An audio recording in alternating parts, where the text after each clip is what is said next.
In debt again? Claudia sighed, wiping a stray tear from her cheek with the back of a flour-dusted hand. Lord Brenda, I just can't seem to get ahead. You know how it is. Summer is easier, we have the garden for food, and you don't need much in the way of clothes. But now, I feel like I could just lie down and howl at the moon. I was going to come by yesterday, but I kept hoping I could figure something out.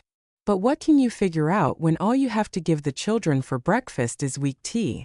Oh, come on in, you fool, Brenda said, her voice softening as she pulled her neighbor inside.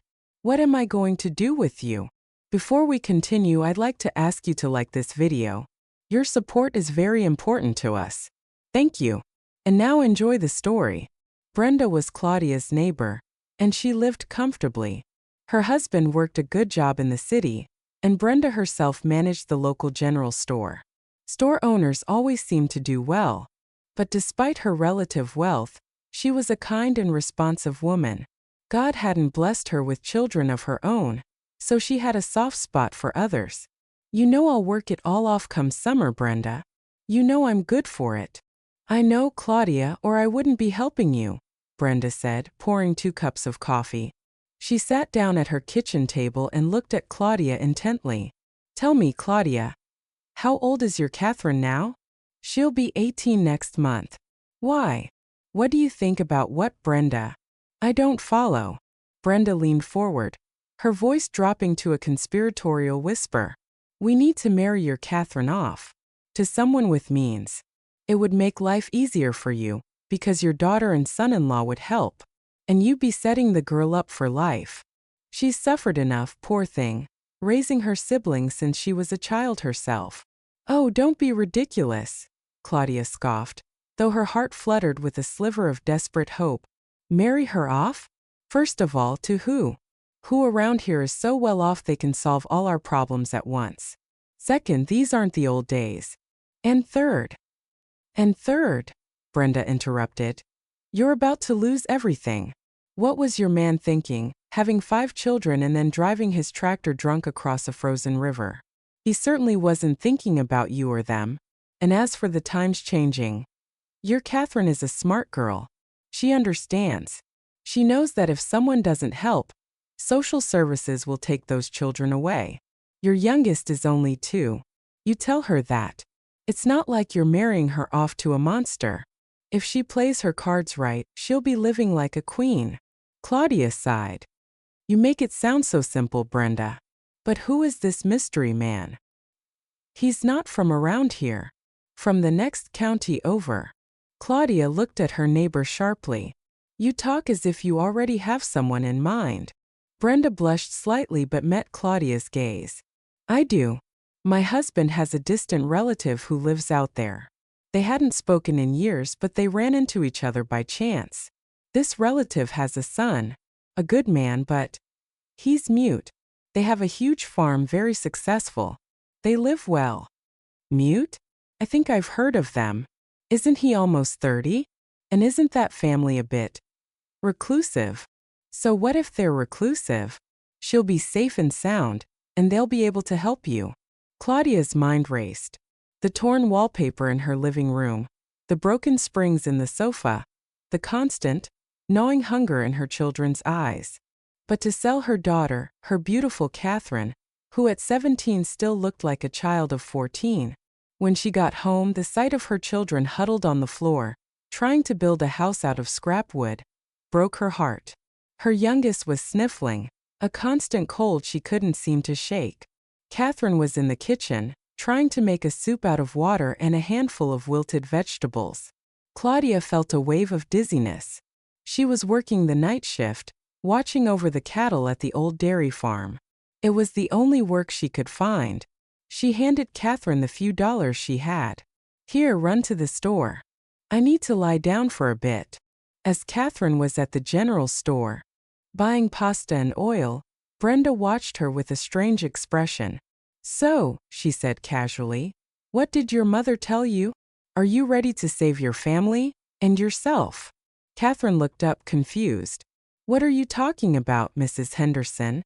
My mother didn't say anything to me. I knew it, Brenda muttered. That woman. She'd let you all starve out of pride.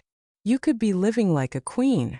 Before she could stop herself, she blurted out the whole story. Catherine listened, her expression unreadable. After a long silence, she looked up at Brenda and asked, "What if he doesn't want to marry me?" Brenda smiled. "There's only one way to find out. If you're willing." "I'm willing," Catherine said, then turned and walked out of the store. That evening, Catherine confronted her mother. "You weren't going to tell me?" Claudia burst into tears. "It's not right, Katie. It's just not right." "What's not right is watching my brothers go hungry," Catherine said, her voice firm. "What's not right is knowing that if you get sick, we lose everything." "I'll do it." 3 days later, Brenda informed them that the suitor and his father would be arriving that evening. Claudia frantically cleaned the house, setting the table with her best chipped plates. She couldn't look at her daughter, feeling as though she were selling her own flesh and blood. The groom arrived, and he didn't come empty-handed. Catherine flinched when she saw him. Not because he was ugly, but because he was a man, not a boy. Broad-shouldered with a short, neat haircut, he reminded her of her high school history teacher, a man she had considered ancient. His father did all the talking, while the son, Michael, just stared at Catherine with an intensity that made her skin prickle. "Well, here are some gifts for the house," the father said, placing several heavy bags on the table. "Now let's talk business. I can see my son has taken a liking to your daughter." The wedding was held 3 months later. It was the grandest celebration the village had seen in years. The groom's father had spared no expense. Catherine dreaded the wedding night, but Michael simply patted her cheek and wrote on a notepad, "I won't touch you until you ask me to." Then he left the room. Catherine breathed a sigh of relief. Maybe this wouldn't be so terrible after all. In the first week after the wedding, Michael and his father, Arthur, started repairs on Claudia's house. They plowed the garden, fixed the barn, and brought over a young cow and several sheep. But Catherine noticed something odd. Along with the repairs, Arthur installed heavy-duty locks on the doors and windows, and even a new security camera system. "For safety," he had explained with a smile, but it felt like more than that. Almost every morning, Catherine would find a small gift on her pillow. A bouquet of wildflowers, a piece of chocolate, a simple hairpin. Michael was kind, gentle, but always distant, always watchful. He would take her for walks, showing her beautiful places, but he always seemed to be scanning the horizon, as if expecting someone. Nearly 6 months had passed. Catherine had become adept at understanding the sign language Michael and his father used. One morning, she heard the door to her room creak open. Michael stood there, a sad smile on his face. He gestured for her to get dressed and follow him outside. They walked quickly, almost running, to a high bluff overlooking the lake. Michael turned and pointed to the horizon. Catherine looked and gasped. The sun was rising, its red rays seeming to emerge from the water itself. It was a breathtaking sight. She watched, mesmerized, and when she finally turned her head, she met Michael's eyes. While she had been watching the sunrise, he had been watching her, his gaze intense, yet filled with a profound sadness that felt more like fear. On the way back, he stopped her, placing his hands on her shoulders and looking deep into her eyes. For the first time, Catherine truly saw him, the deep blue of his eyes, the strong line of his jaw. He suddenly let her go and walked into the house. Something was happening to him and to her as well. That evening, she heard his father's low, urgent voice coming from the living room. She heard her name mentioned. Overcome with curiosity, she crept to the doorway and hid behind the curtain. Michael was gesturing rapidly, his movements sharp and desperate. His father was shaking his head. If she hadn't become so fluent in his language, she wouldn't have understood. But she did. And the words chilled her to the bone. "It's not safe for her here anymore. They're getting closer. We have to send her away. To protect her." She ran to her room and fell onto the bed, but not with tears of heartbreak, with tears of confusion and fear. He wasn't trying to get rid of her because she didn't love him. He was trying to protect her. But from what? When the house was dark and quiet, Catherine went to the mirror and brushed her long hair.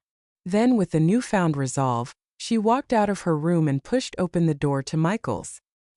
He was still awake, staring out the window, and looked up in surprise. She walked over to him and took the notepad from his nightstand. She wrote, "I'm not leaving. Whatever it is, we face it together." He looked at her, his eyes filled with anguish. He took the pen and wrote back, "You don't understand. It's dangerous." Catherine smiled and said, "I don't want you to let me go. I want you to never let me go." She let her robe fall to the floor and stepped towards her husband. Just as he reached for her, the sound of a car engine cut through the night, followed by the crunch of tires on the gravel driveway.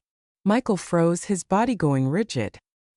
He pushed Catherine behind him, his eyes wide with terror. His father burst into the room, a shotgun in his hands. "They found us," Arthur whispered, his voice hoarse. Suddenly, Michael did something Catherine never thought possible.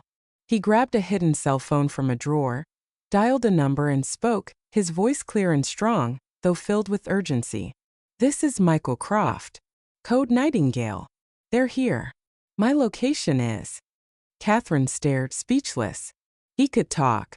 All this time he could talk. The next few hours were a blur of flashing lights and shouted commands. U.S. Marshals swarmed the property, and 2 men from the car were taken into custody. Later, as the sun began to rise again, Michael sat with Catherine in the kitchen, a federal agent at the table with them. "My father was the CFO for a criminal syndicate," Michael explained, his voice rusty but clear. "He decided to testify. We've been in the witness protection program for 5 years. I chose to be mute to change my identity as much as possible to avoid being recognized. We came here to disappear."